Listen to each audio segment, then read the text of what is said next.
have the light all the way up? Yeah, we do. Hello. Hi, everybody. Welcome to this edition of AKT Celebrity Reads. I'm your host, Alexyss K. Tylor.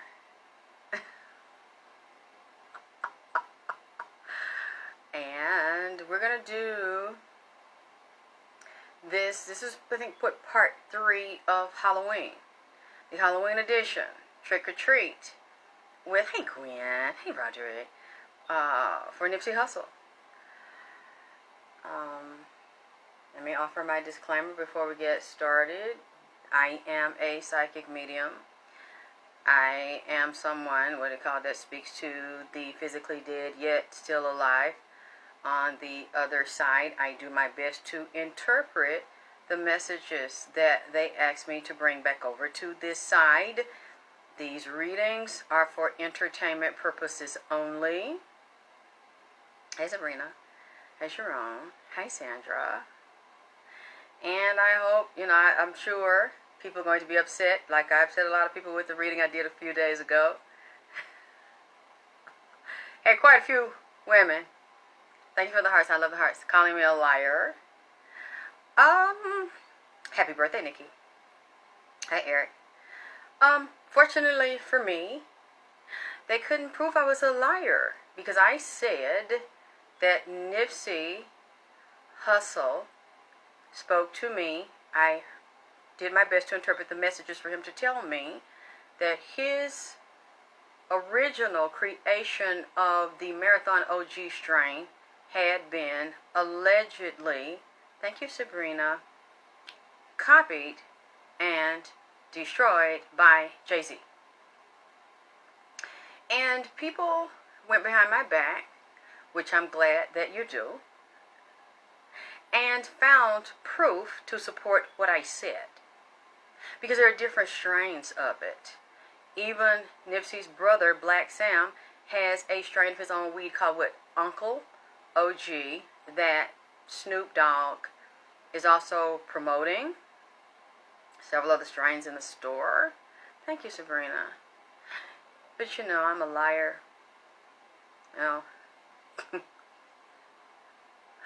And what's also weird to me is that Nipsey, from what people showed me, Nipsey's original strain of Marathon OG, hey Jeffy, is in a small glass mason jar with a gold seal around it. And the new one, it's kind of weird, that says Marathon OG, that's supposed to be the original, has Jay-Z's symbol at the top, and it's a paper bag. Paper bag with like a clear plastic part on the front. And it's got Marathon. So if it's the same, why is Jay-Z's logo on the top of Nipsey's Marathon OG, hi Lizette, bag with Nipsey's Marathon OG? He's got his hand in the cookie jar. He's got his hands in this man's whole enterprise. And to me, the only reason his brother and nobody in his family is protesting it because of the devil in the details of that contract that we don't know about. Hi, Leslie. I'm going to show you something. Let me see if I can show it. I'm feeling good. Look at what I did. Hold on. I almost fucking fall in this bitch now. Trying to do it sitting down because, I need to practice my yoga pose. Look at that. BAM! They match my clothes. Finally did what the nigga said. You know what I'm saying? Finally did what the nigga said. These the shoes he picked out that he told me to put on. Hold on. Show you the other foot.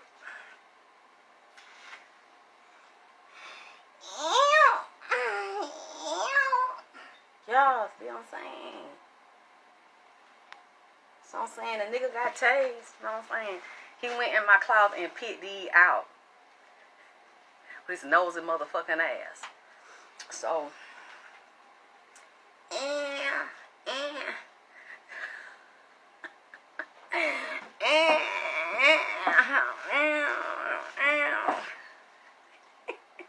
Can I ask you a question?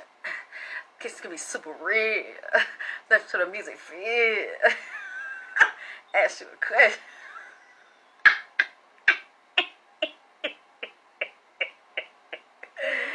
Yes, put no cut on it. Okay, you know what? I haven't put these shoes on. Thank you, Sandra, in probably about 6 years. Oh, thank you, Mary. Thank you for the Cash App. Thank you for the donation. Oh yeah, let me say one thing, then we're going to go into libation. For the people that send me donations, thank you. I really love you, and I appreciate you for sending the donations. And the first Halloween edition I did last week, I said that Nipsey wanted me to mention stocks and investment. And some people, I forgot their names because I'm so tired, y'all. I'm really stressed today. I wish, I had a nice, good, healthy strain of joint right now because I'm very agitated about what Nipsey showed me. I'm going to get it to in a minute. I've been agitated and nervous all day. I've been suffering anxiety all day, and I'm going to tell you why in a minute. There are some people, when I forgot, because the first edition of Halloween and the Halloween poem was about 3 hours long, and I didn't get into the investment. So some people came to me. Thank you, Latanya. Okay, Kimberly. And my birthday coming up in a few weeks, so I want to do something.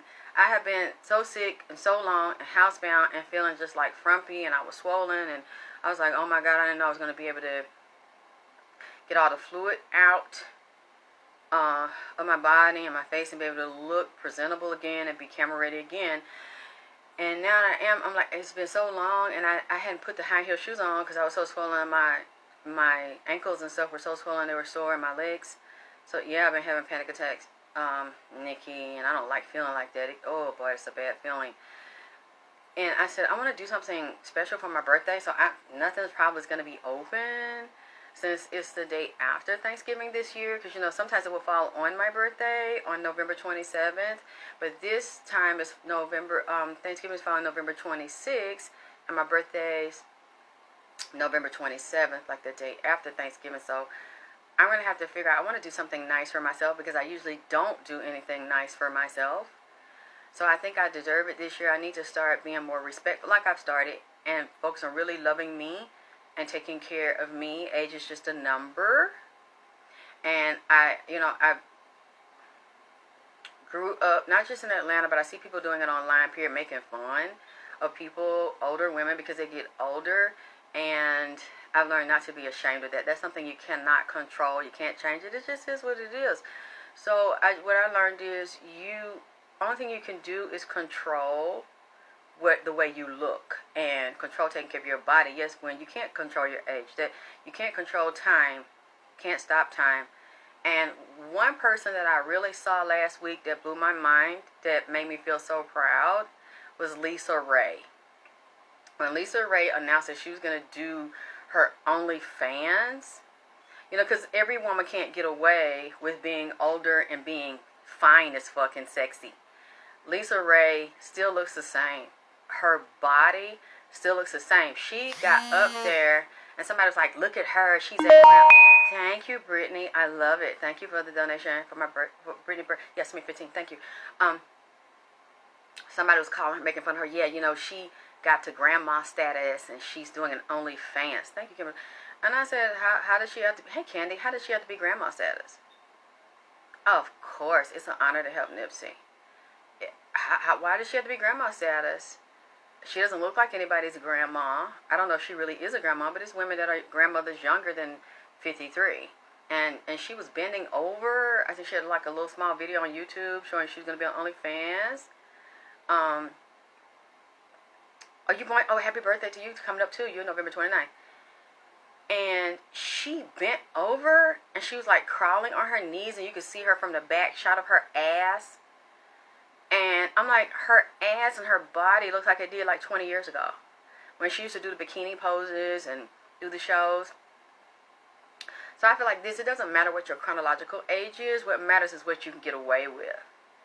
And I was just like, oh my God. I felt so proud to see her like, I'm like, whew.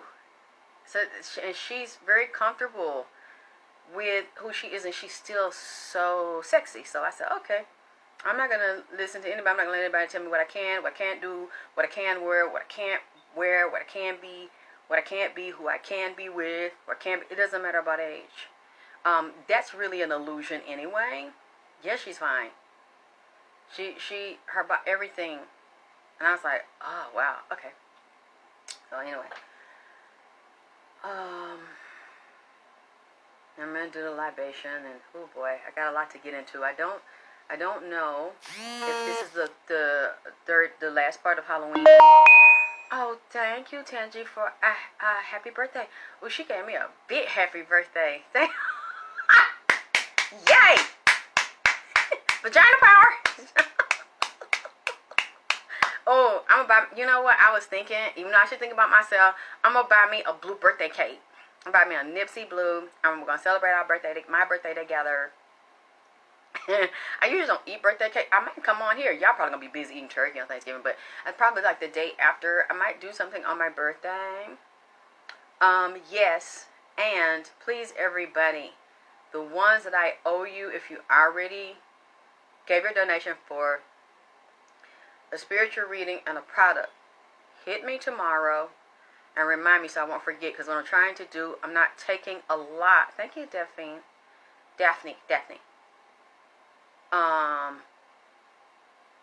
I'm trying to get my orders done because I need a break. Oh, thank you, Elsa. Oh, I love the numbers. Yes, 3333. Thank you so much. I need to take a break. I'm exhausted. Of course, I'm going to keep writing whatever Nipsey wants me to write and share. But then I got to do my TV taping. And all y'all nasty motherfuckers been hitting me on the low talk about y'all want the goddamn sex book that Nipsey told me to write. So I got to get on that. I already have it in my head. I've had it in my head for years. But I've been so busy. So what I was thinking, thank you, Sharon, I'm probably going to do an audio. I was thinking of doing an audio. I have to do the diagrams for you. It's quite amazing. I never had a man to practice it with, but I have all the science in my head. The Metaphysics of Sex, which I told you about, that was stolen from me in New York City in 2010. I just spoke it when I was there, but I didn't write the diagrams, and my spirit told me not to, because I had a feeling I was going to be stolen from, and I was. So, luckily for me, they stole the tape, and sure, you have the tape, but you don't own the contents of the tape. Alexyss K. Tylor Vagina Power is the trademark and the copyright that I own. That's why you have never seen it being sold on the street after it was stolen in 2010. And we're in 2020, almost 2021, because they cannot legally sell it. That's federal copyright infringement lawsuit. Trademark copyright infringement lawsuit. Fraud.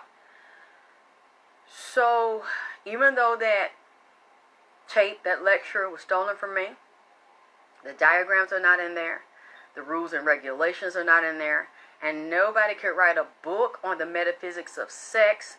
Nobody could ever be or write about or articulate the philosophy of pussy and dick. Because we talking about low-level straight fucking, that's one thing. Fucking and dick sucking on a physical level is one thing. But what I am here, that's the very lowest, very mundane level of vagina power, penis power, and sperm power. But what I have been given, and what I'm going to share with you, and Nipsey wants me to share, we're going to go into the etheric anatomy of vagina power, penis power, sperm power. Because fucking starts up here. Fucking starts outer space when you're dealing with the quantum mind of God. And you're dealing with quantum mathematics. Because rhythm is life, and life is rhythm. Ribbon in the sky for our goddamn love. Before you become physical, you are first energy and mathematics based on the quantum mind and quantum time. When you're dealing with quantum math. And then the sperm and the egg collide and come down. and become physical in the mind of God, and the sperm moves through the vagina into the cervix, the mouth of God, into the stairway of heaven. Have mercy. And the sperm meets with the egg, and they have a conversation and a meeting in the ladies' room. In vagina time. Vagina power time. And then the egg starts to replicate and divide and divide and divide.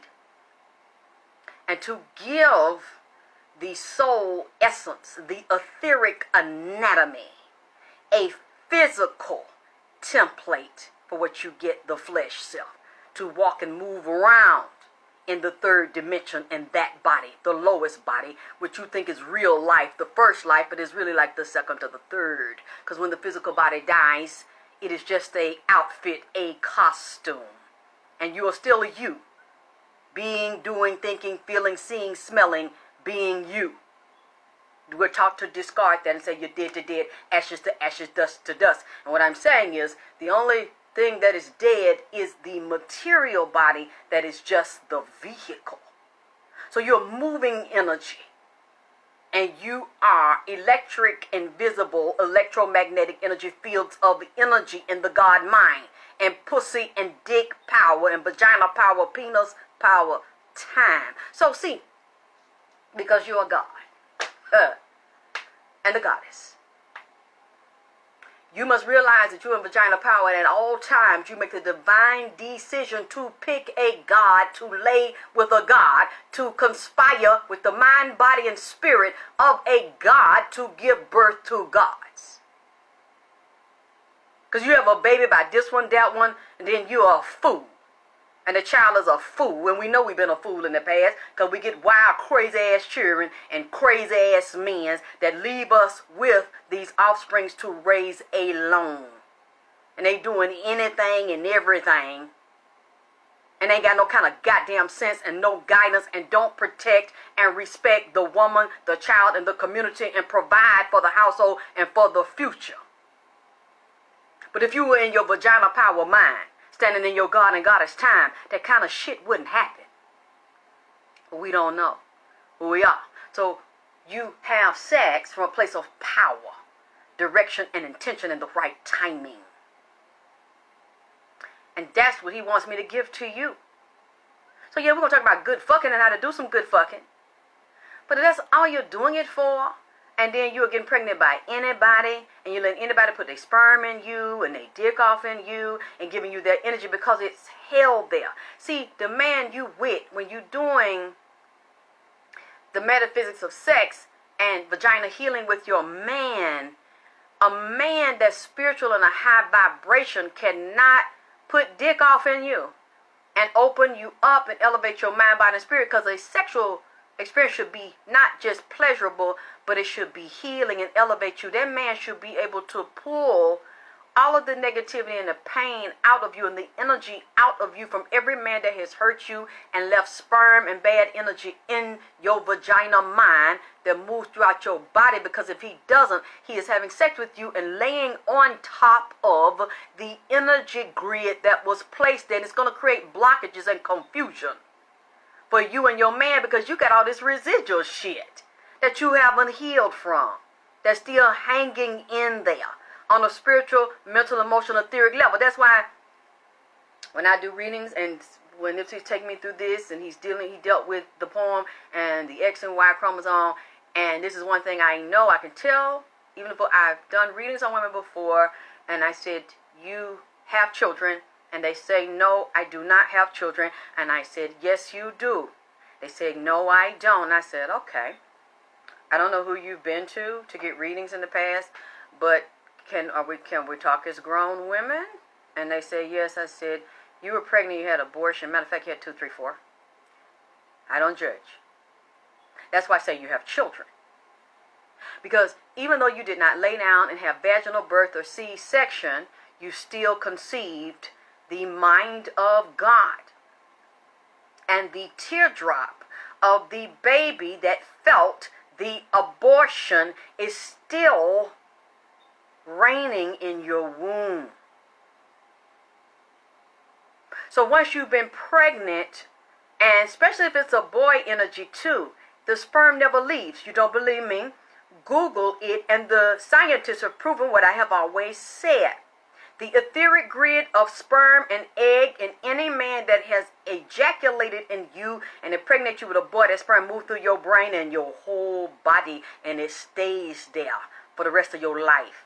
And it hangs in your energy field. Now, there are ways to remove it, but a real man standing in his God self, vagina power, penis power, sperm power, he can help diminish the energy and pull the energy grid out of there. But he has to know that he has the power to do it. And our men have not been taught to do it. And what I tell women, I don't beat up women for having an abortion.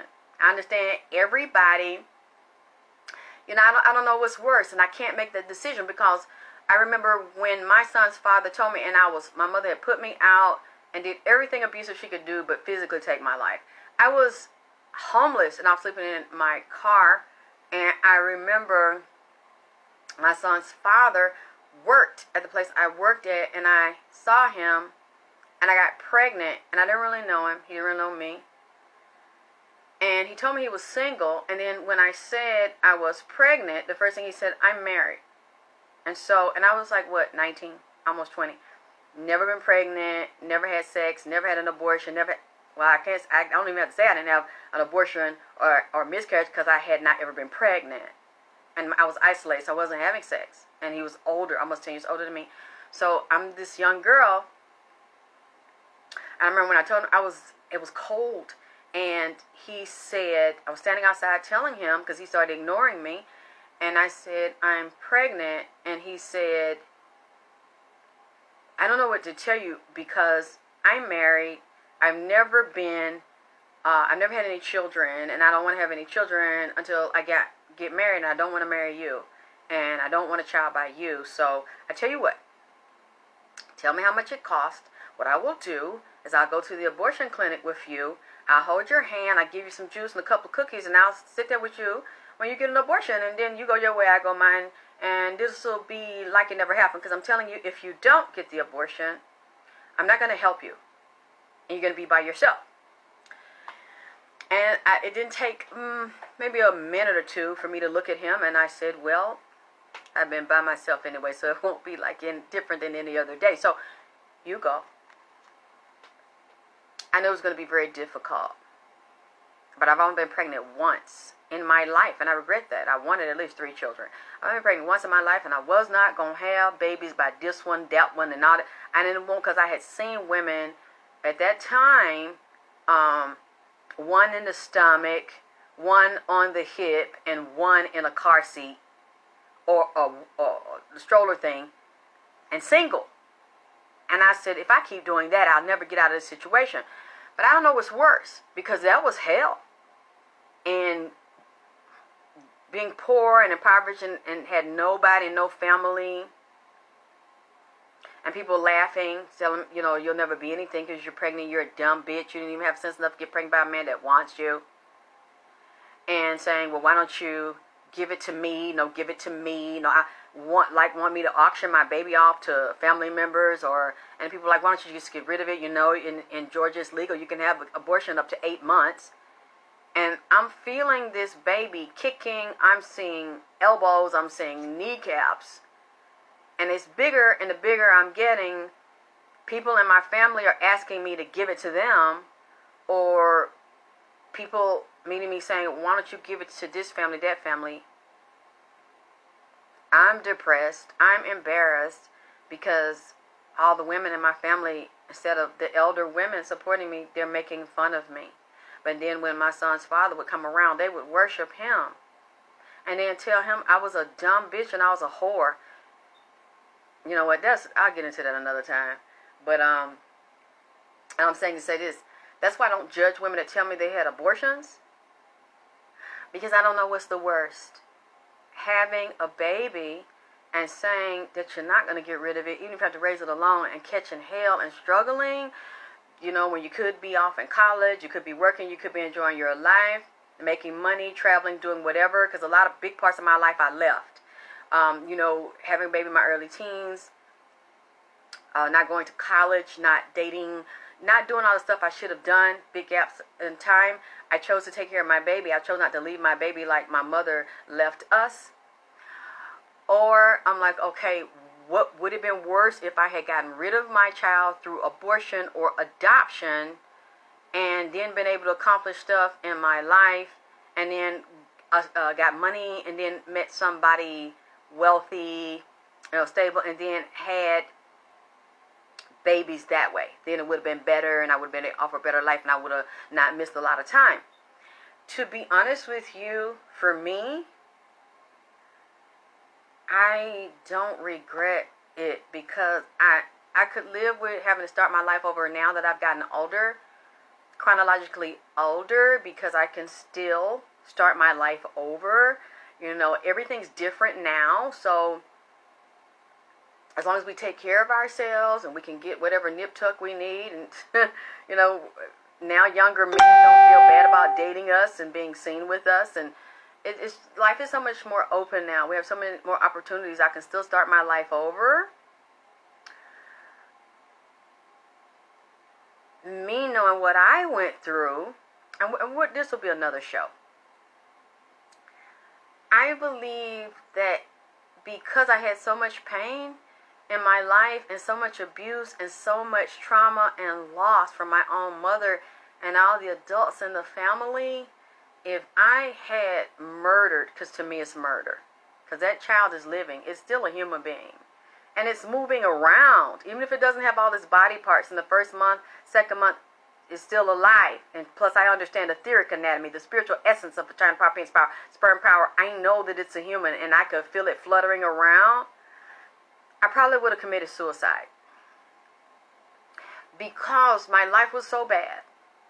And I had so much pain from my childhood all the way up. So much abandonment, neglect, and abuse.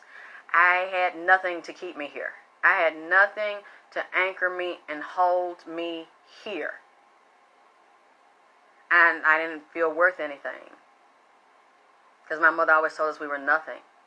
She was more important, she was better, she was prettier, she was smarter, she was more talented. She'd always beat this, she'd always beat that. You all are nothing, this and that. And we believed it because everything she said and did, it always manifested for her. And she walked away and left her children, but she still got everything she wanted then. Now I'm not going to get into it, but I do believe now you do reap what you sow. Because she is not all those things she said. It is flipped. But I will say, at this point, she's been diagnosed with the beginning of Alzheimer's. Or what do they call it? Dementia. So the shit she used to do and the shit she used to say, she can't come over here and do it anymore. But she would always talk about, I'm God, I'm never going to die, I can do what I want, I walk with demons, they do what I say, I can do this to you, I can do that to you, I can make this happen to you, I can, always doing stuff and dropping shit in my toilet in the house. She can barely remember. Okay, again, that's another story.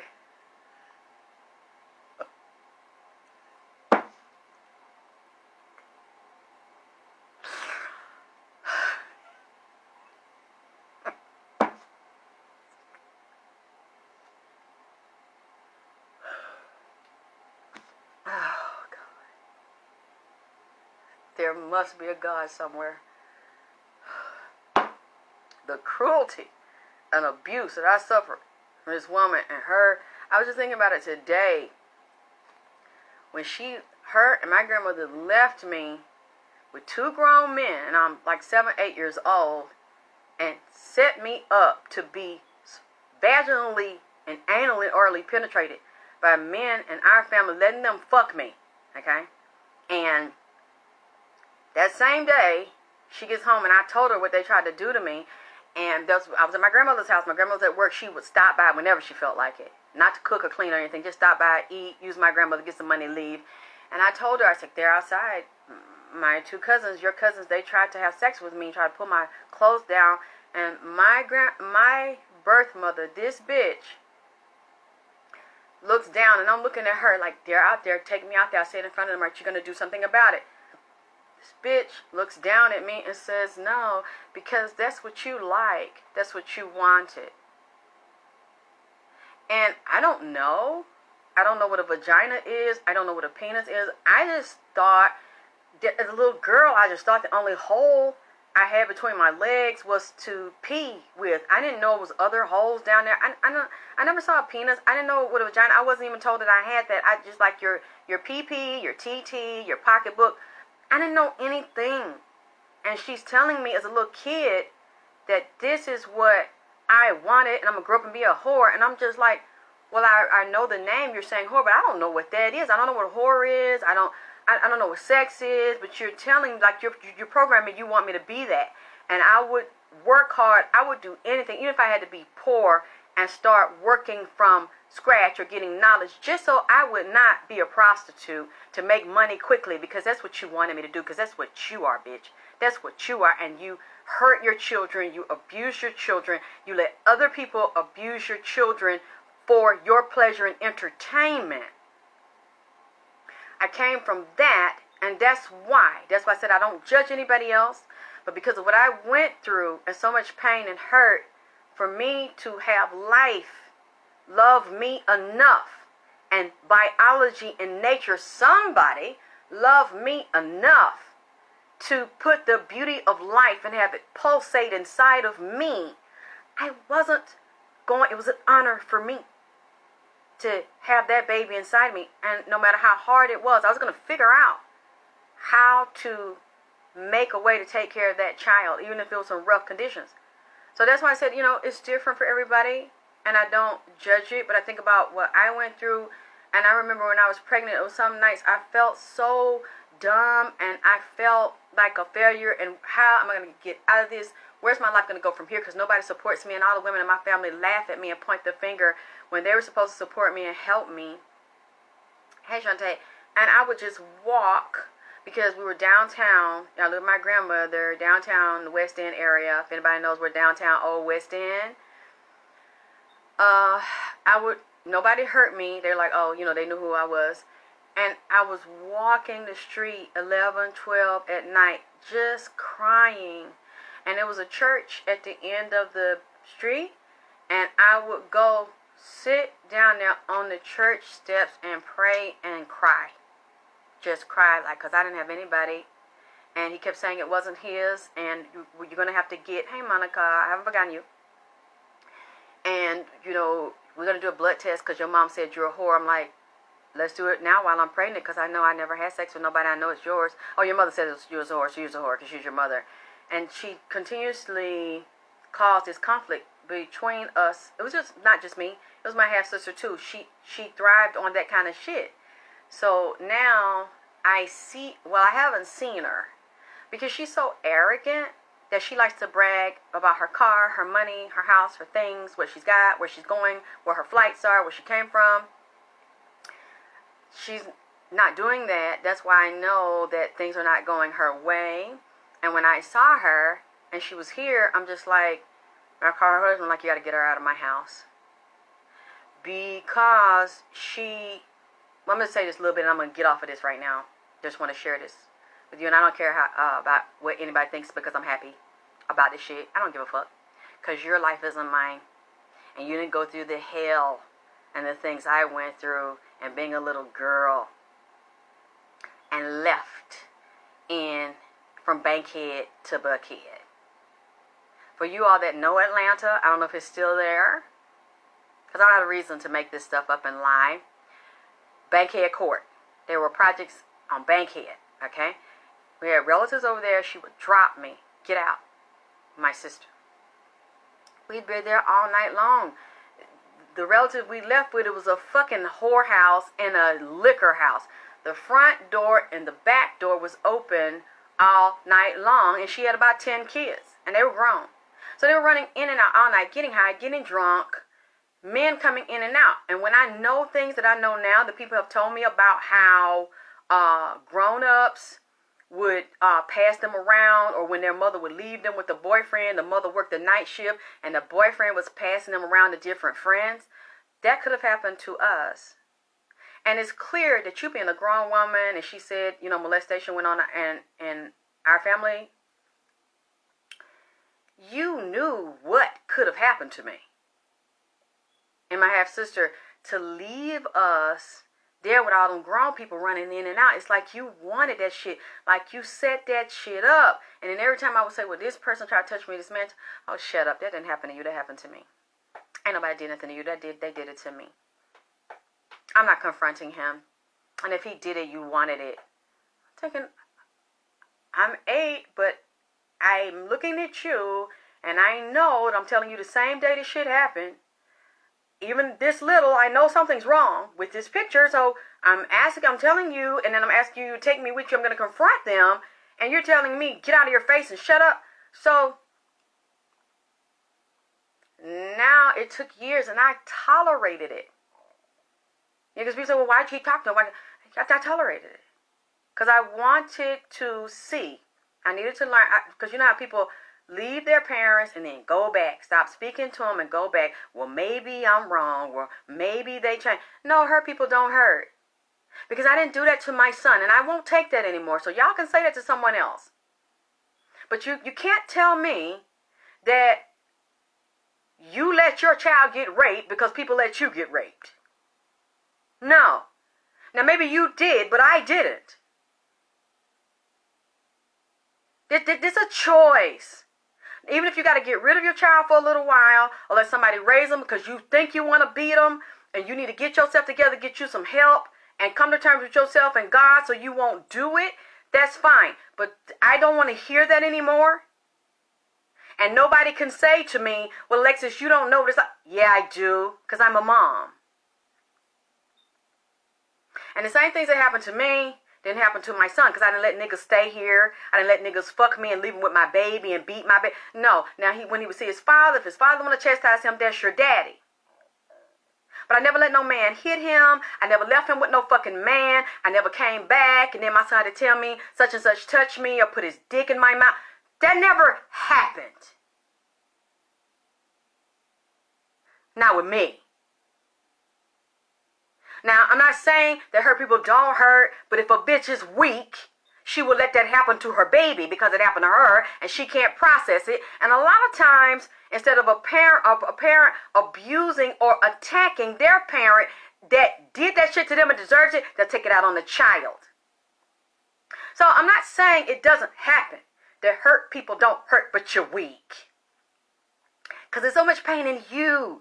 And the child is so wounded and heartbroken in you. Instead of you beating the fuck out of your parent that did it, or that allowed it, and the abuser, you take it out on the innocent baby that's closest to you. It's really warped. And I felt that, and I understand it.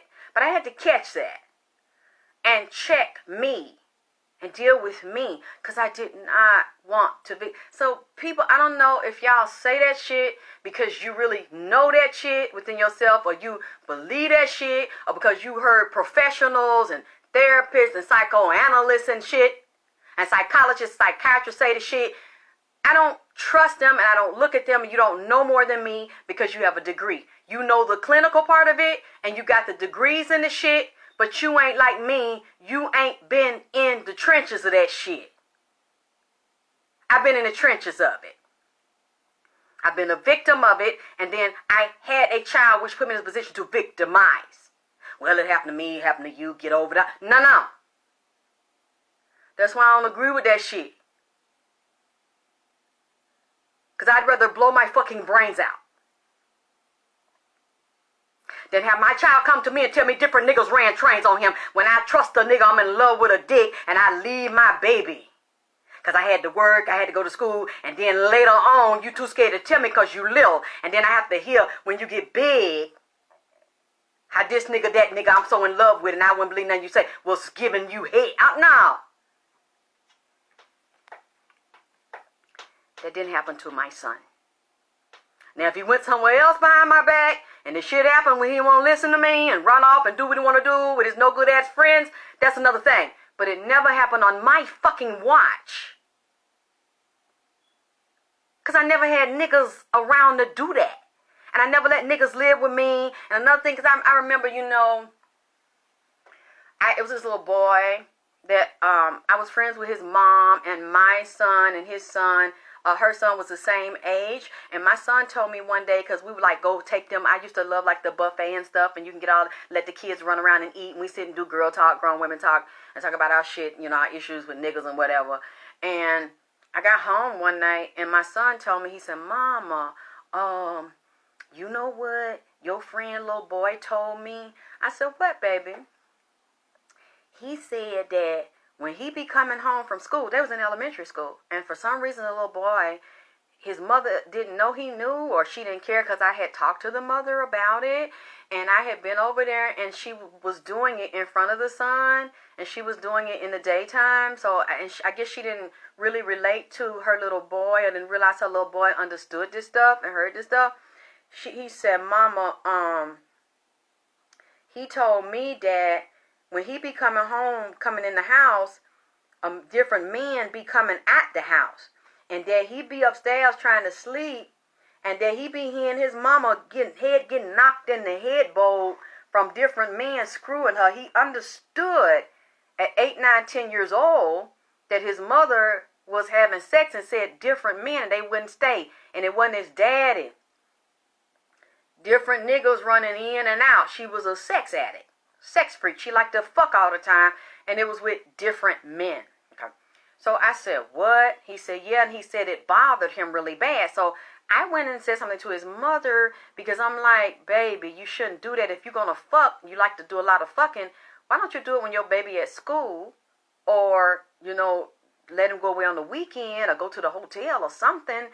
He told my son, and I don't know who else he told, so that's why I'm telling you, so you can check it, because he might tell someone else, and I'm trying to pull your coat, as a grown woman, like, that ain't cool, that your son is very hurt about it, and I know it bothers him, and you don't try to tap into him, and don't tell him who else he might tell. He might tell somebody at school, or teacher, counselor, something. So stop doing that. And she basically told me that's what she likes to do. So, and she would prepare herself for these men to come over and screw. Boy, you know what? This is not supposed to be about this, but because I need to leave this alone, or I might come back and do the reading. I don't know. But I got to do this reading. Halloween Part 3. Women, and I had to learn this too, we need to learn how to take care of our cars, and learn about mechanics and stuff, and what's needed and what's not needed, and not go to jackleg mechanics. At least have a man that knows what he's doing, and not take advantage of us, because this same lady I'm talking about, and we stopped speaking behind it, and she came back and tried to apologize to me. And what I learned with my mother or family or friends or anybody, once they fuck you over and you didn't do nothing to them, don't never let no motherfucker come back, and don't let no nigga come back. No matter how much it hurts you, and how much you think you don't never have no friend or no love, but that's the best pipe that you ever motherfucking had, because there's so many dicks out here, and there's so many women out here, and there's so much money out here, so many other opportunities. You get stuck and you block yourself when you think it's going to be one best friend, only one good nigga, only one good piece of head, and dick and all. See, and one nigga give you some money. No. If your family don't love you, ain't nobody going to love you. No, that's not true. You have to learn to be really, really strong, because if they did it to you one time and you didn't do anything to deserve it, it's something fucked up in him. And a lot of times people take kindness for weakness, even family members, and they'll come back and they'll keep fucking you because you keep letting them back in. So I had to learn about cars, so I didn't want to be friends with her anymore, because she got mad because I told her about this nigga that she liked to fuck, and she stopped speaking to me because I told her that guy was no good. And then when he really did fuck her over, she wanted to apologize, and I'm like, okay, I accept your apology, but I still don't fuck with you.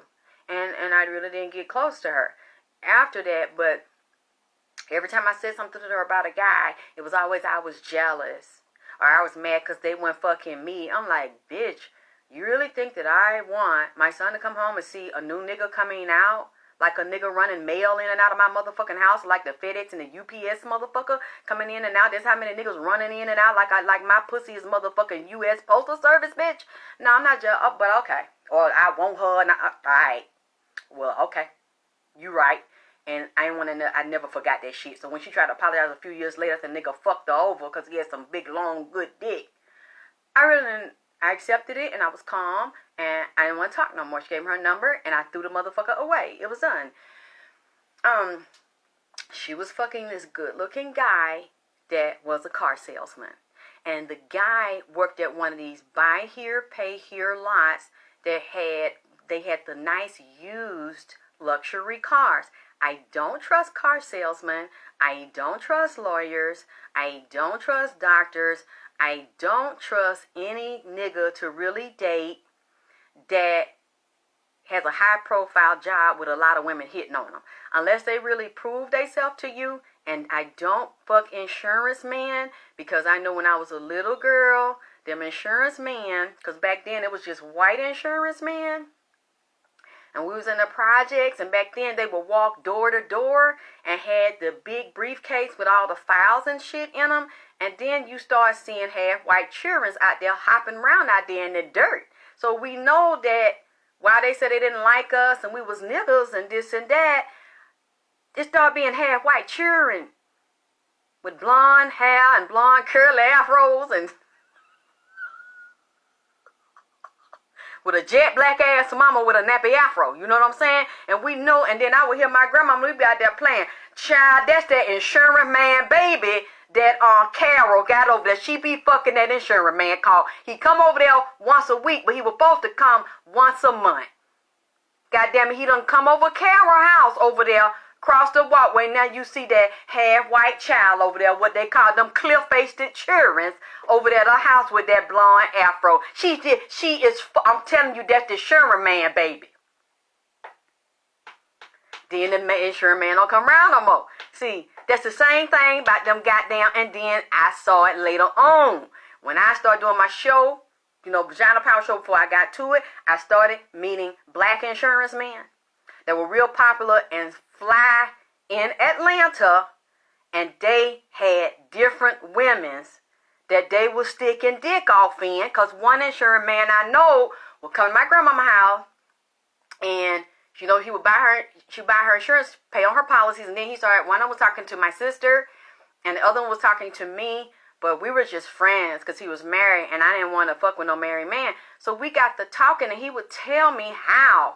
Okay, it's not just them, it's the insurance man, the Maytag refrigerator and dishwasher, and the goddamn cable men's and the Comcast men's. And we don't have no milkmen's no more, but it used to be the milkmen's.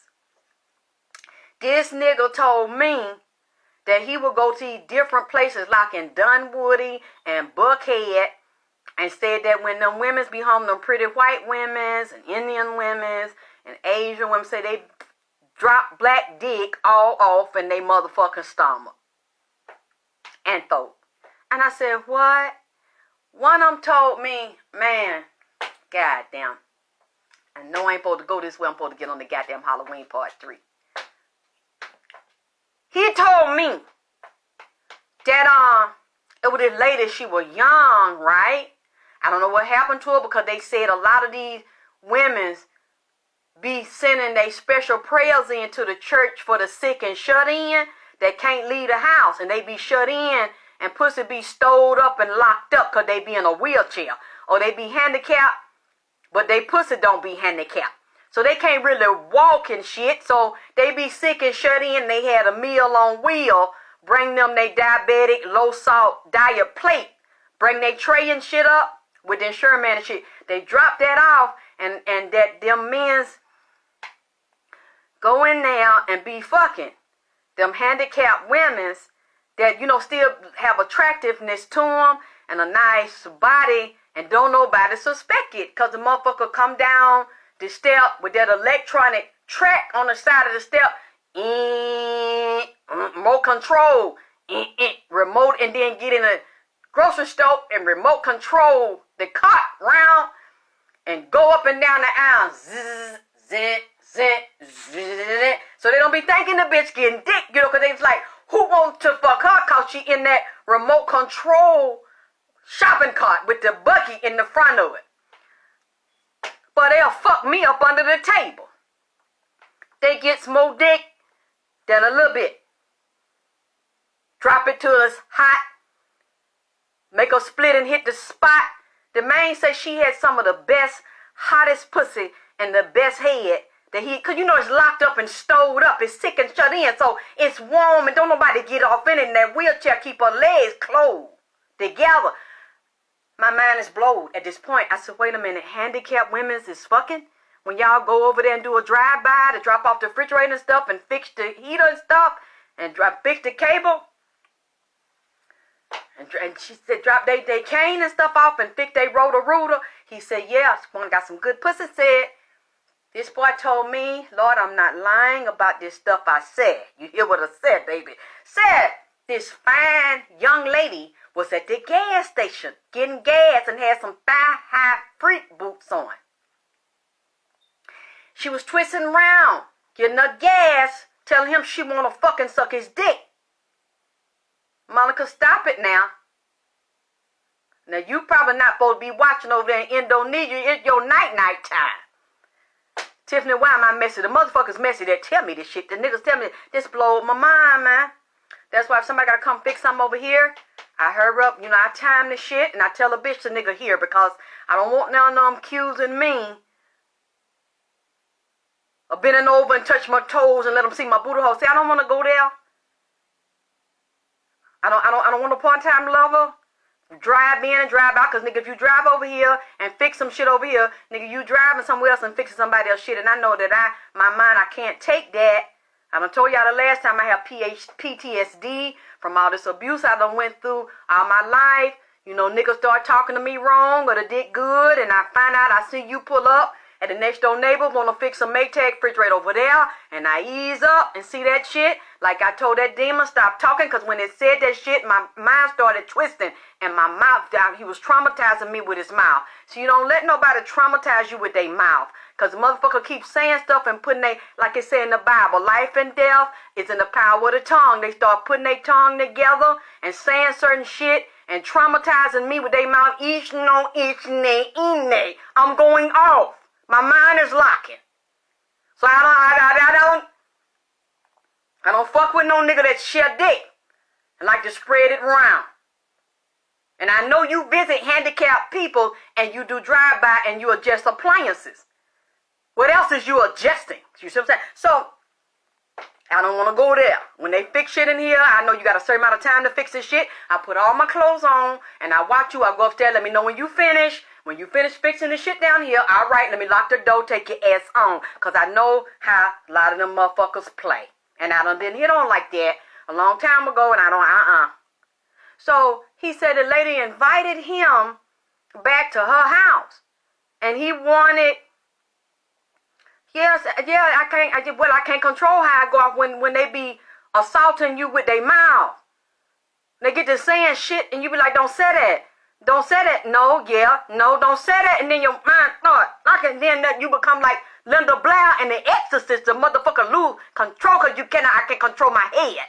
So don't do that. Don't traumatize me with your mouth. You know how motherfuckers, some niggas got a foul mouth and say shit, and you already been through the shit over and over and over. And then your mind start locking, and then you go in that ass. Just I want to beat you in your mouth. I want you to stop. Okay.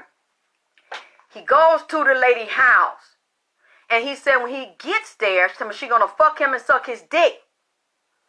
And the boots and stuff, the thigh-high boots and leg.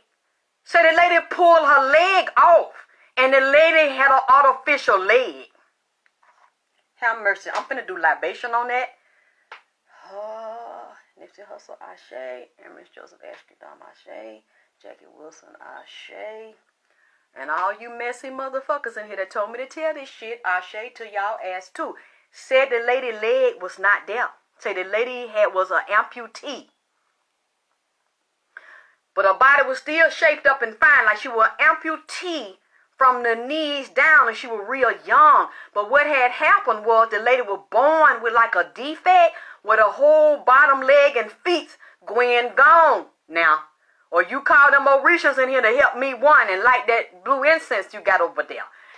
Say she had a deficiency or defect when she was being developed in the womb, that her whole leg and feet and leg and ankle wouldn't develop. So she had went to somebody or one of the companies or mama helped her where, you know, she had a disability and settlement and stuff from it, Well, they had crafted some leg, and this motherfucker had some boots, like some sexy boots and some sexy outfits. So when she pulled the leg on with the feet on it, it looked it just like her real goddamn leg, her feet and fucking leg and knee.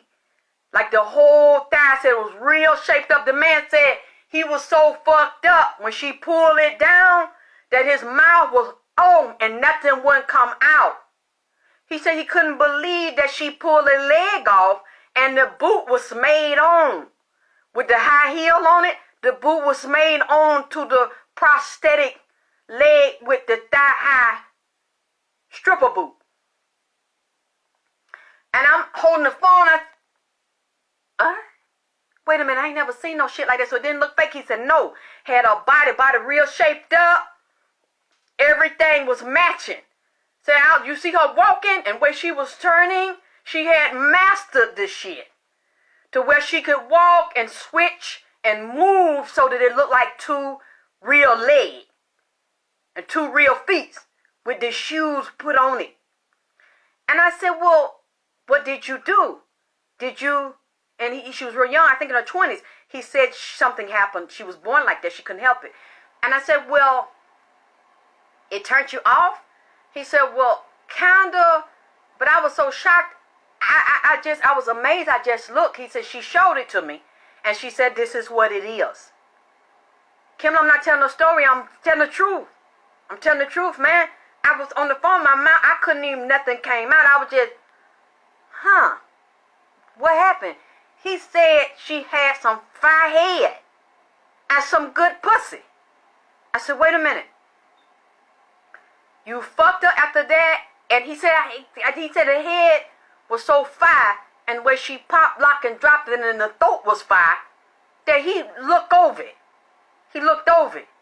And I said that you fucked her again. He said, she had some good pussy. And then the nigga found out that some kind of way the conversation came up, or he had mentioned it. Other niggas said they had fucked it, found at the gas station too. They fucked it her handicapped. A double amputee, man. Fucking and sucking.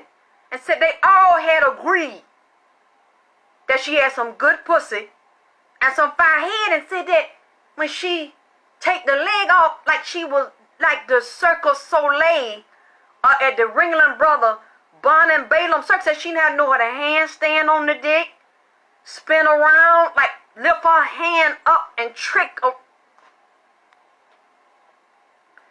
You know what? I wouldn't even. I had no business going into this. Goddamn, man. I'm sorry.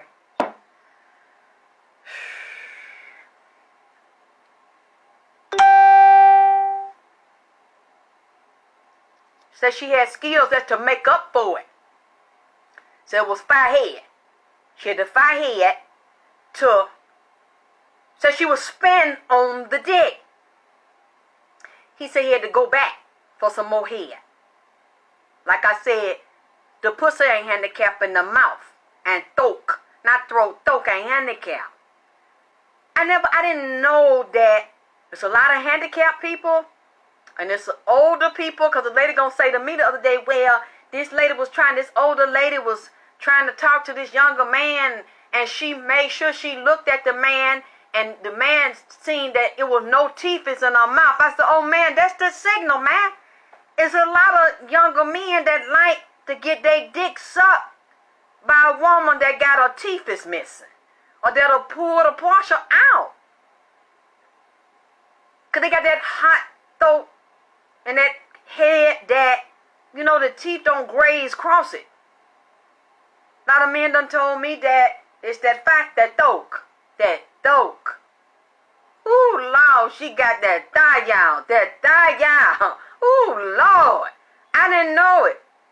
I had some clients that were prostitutes and told me they have exclusive clients, men that make a lot of money, and they be cowgirls, and they ask the dentist to knock their teeth out, round and through here and at the top right there, so that cause a lot of men told her that they like their dick sucked with the teeth out in the front.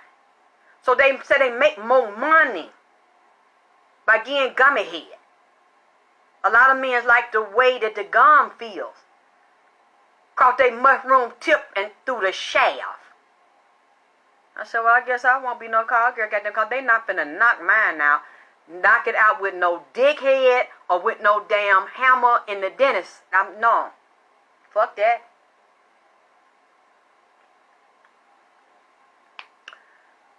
Okay. That's the Vagina Power shit. So I'm going to get off that Vagina Power shit. I had to give y'all a little taste of it. I do feel a little better. Because I think whatever you do, you should be a pro at this shit. But I'm telling y'all, watch these people that come in your house that fix shit. And do these calls. Yeah, get back to that. I told her, because I had been through it before, I'm like, don't trust that car salesman. Because when I saw the guy, it was a pretty nigga. It's what we call a pretty nigga. Tall, slim, red nigga with pretty hair. And he was dressed real sharp and he sell cars. I said, don't fuck with that guy. Buy the car from him and leave him alone. Keep it business. I said, because I'm telling you, I could tell from looking at him. I said, this guy does this all the time. And what some of these people do, especially pretty women, and they see that they have some issue or credit issue, because you know they're processing all the work, and it's usually a buy here, pay here, so it's private lender with high interest, 20-30% interest. And he knew she had a problem, like paying, and I think she had a Lex, or he was driving one of the Lexuses, and she's like, oh, he drives this or that. I'm like, bitch, that's not his car, that's a loaner, because they get to drive all the nice cars on the lot. It's not his car. And I'm trying to tell her this stuff, and I think she might have been a few years older than me, and she still wouldn't listen to me. You know, remember, I'm a hater. I'm mad because he's not talking to me. Okay, so I see him, because we were, like, our buildings were close, and I would see him coming in and out, and I was telling her, please, just keep it in. This guy doesn't like you. And she started fucking him, so she thought that I was jealous because he was fucking her, because if he fucked her, that meant he did like her, and just because a guy fucks you, and he likes the way you look, and he wants to experience you sexual, that doesn't mean he like you. That doesn't mean he's interested in you or that it's going to go somewhere. So, of course, I'm lying and I'm a hater. She was fucking him. Oh, God. I think it was a buy here, pay here. So she might have had to pay every week or every 2 weeks. She was giving, this guy was coming to her house, fucking her, and she was giving him her car note payments, and he told her he was turning the car note payments in, and she was up to date, okay? Hey, Shara. Something happened where she, I don't know if something happened where her check was late because she was getting like disability checks, and I don't know if she was getting child support too, so she wasn't dependent on a regular job.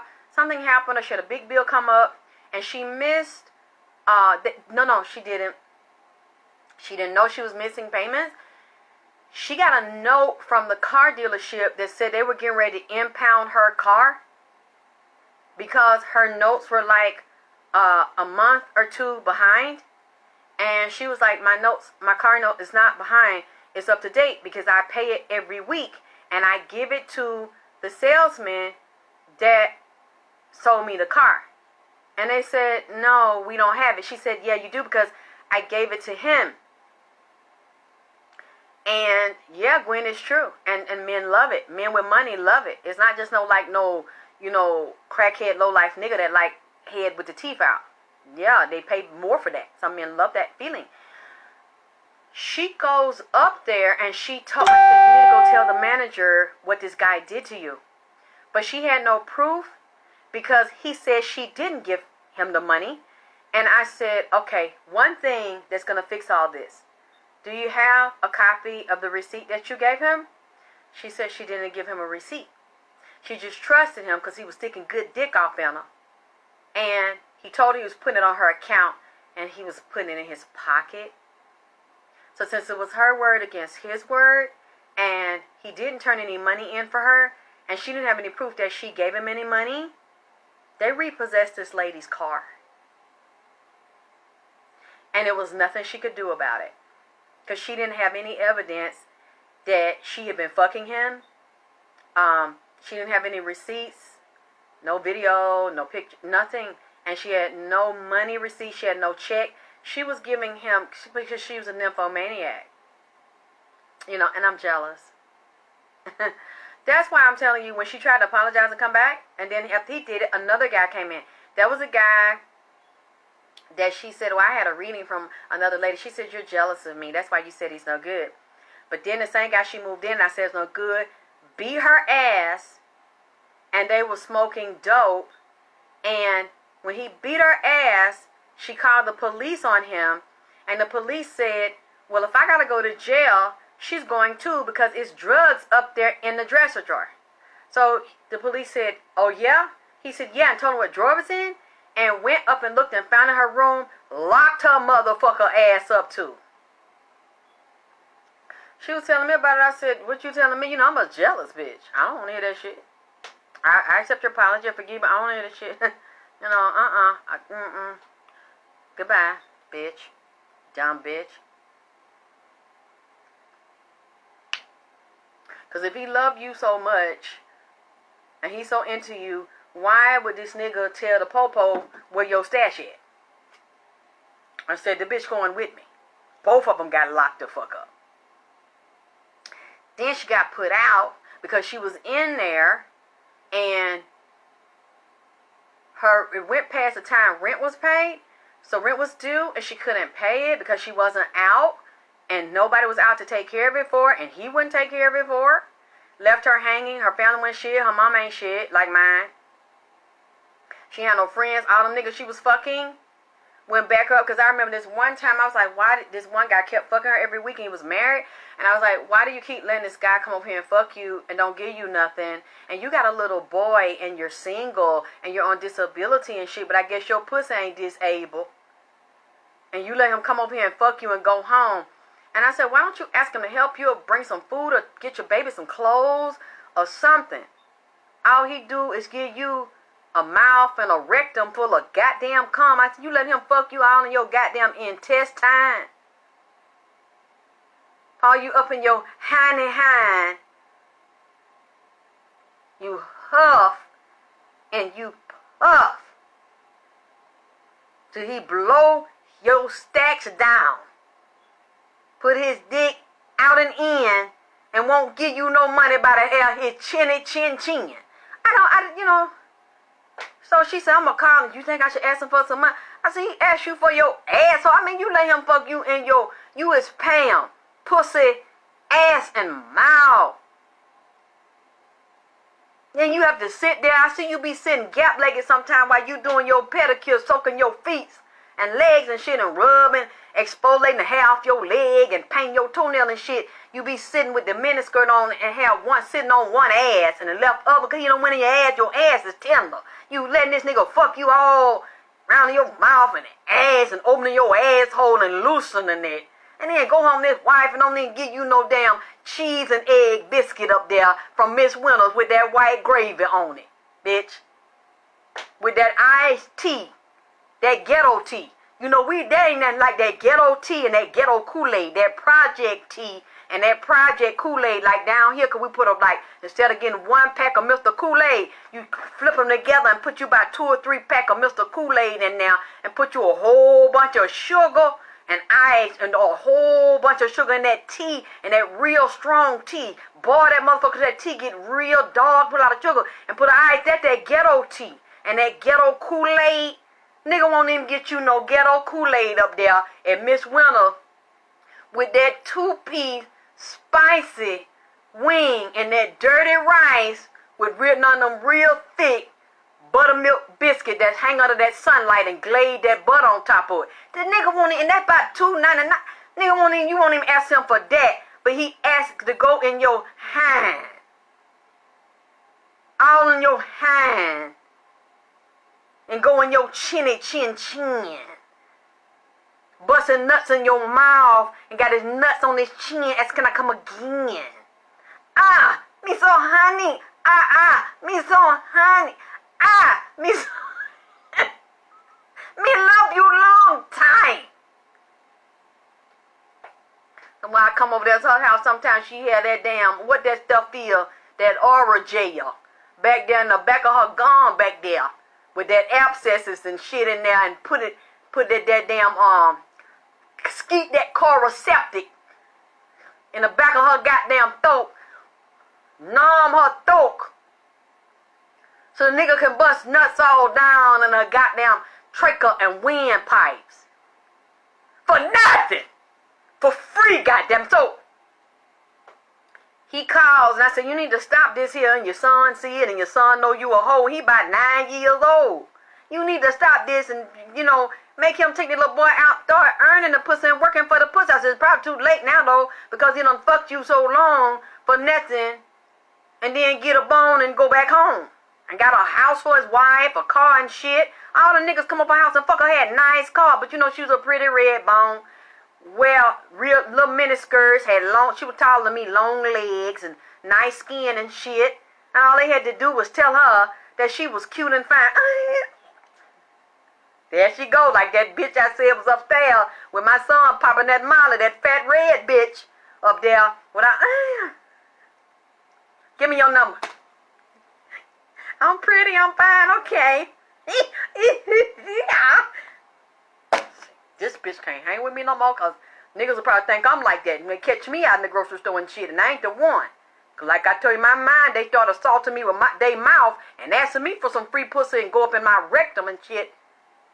We're going to have a problem. Some consequences, bitch. I stopped hanging with her. But I was over there when he called, and he said, she said, you know what? He said, I want to come over there and fuck before I go home. And she said, but you know what I was thinking? And I'm like, tell him, bitch. Tell him, bitch. Stand up for your pussy, bitch. Let this nigga know. You know what I'm saying? Stand in vagina power, bitch. Be a woman. Tell nigga he ain't gonna keep motherfucker come over here playing you like that. She's like, I was thinking, and you not gonna keep on coming over here fucking me every week and not helping me or buying no groceries or help my side. Just tell that nigga. Tell that. Let that nigga know. Let that nigga know. You know, he didn't know that she was. Tell that motherfucker nigga. And he was like, what? Okay, I got to give you some money to help you out. She was like, yeah, I mean, it ain't nothing wrong with it. I do everything you want me to do. He was like, oh, okay. Okay, you want me to give you some money next time I come over there and fuck you? He said, this is what I'm going to do. I'm going to give you some money. Bitch, I'm going to give you $20. And when I give you $20, bitch, I'm going to make you holler because I get paid to do the wild thing. Bitch, I'm going to fuck you in your mouth for that $20. I'm going to fuck you in your pussy, bitch. I'm going to fuck you all in your ass, bitch. For if I got to give you $20. What? I said, nigga, fuck you and all them hoes in that fucking way. So now she said, okay, I'll take that. And I was like, bitch, you gonna let that nigga give you $20